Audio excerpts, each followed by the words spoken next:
बर'नि सासे लाइमोन लिरगिरि फंबाय इयुनसा बर'आ दिनै बेफोर लाइसिखौ आंनो होलाङो।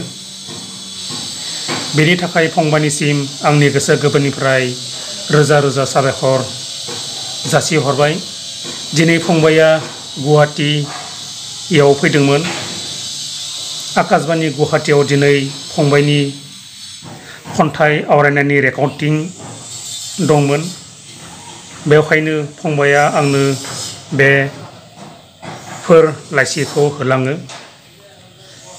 बेयो जाबाय दानथामारि लाइसि लाइमोननि स्निथि बिसान 2025 बर' लाइमोन लिरगिरि गौथुमनि दानथामारि लाइसि।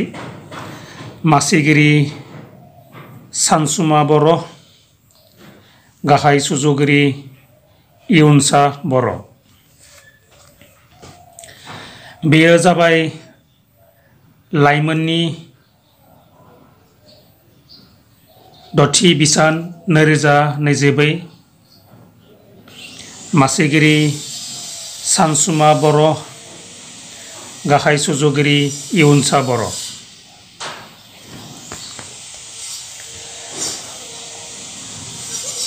बेयो जाबाय रुपाथि आगान बिसम्बि, गाहाय सुजुगिरि इयुनसा बर'।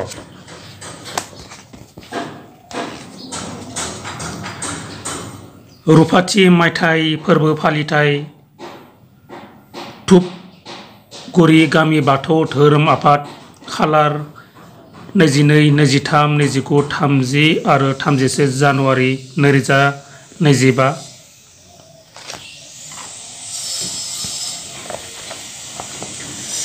बेयो जाबाय उदालगुरि जिल्ला बर' थुनलाइ आफादनि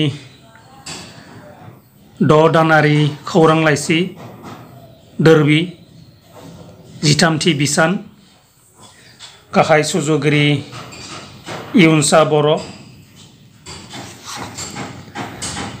फिन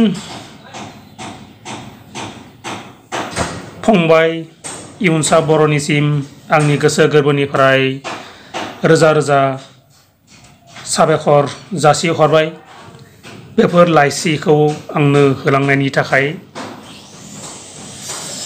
थारैनो आं जोबोद गोजोननाय मोनदों फंबायनि बेबायदि थुनलाइ सिबिनायखौ नुनो मोननानै। मिजिंथिबायदि फंबाया इयुनावबो बेबायदिनो थुनलाइ सिबिलांबाय थागोन।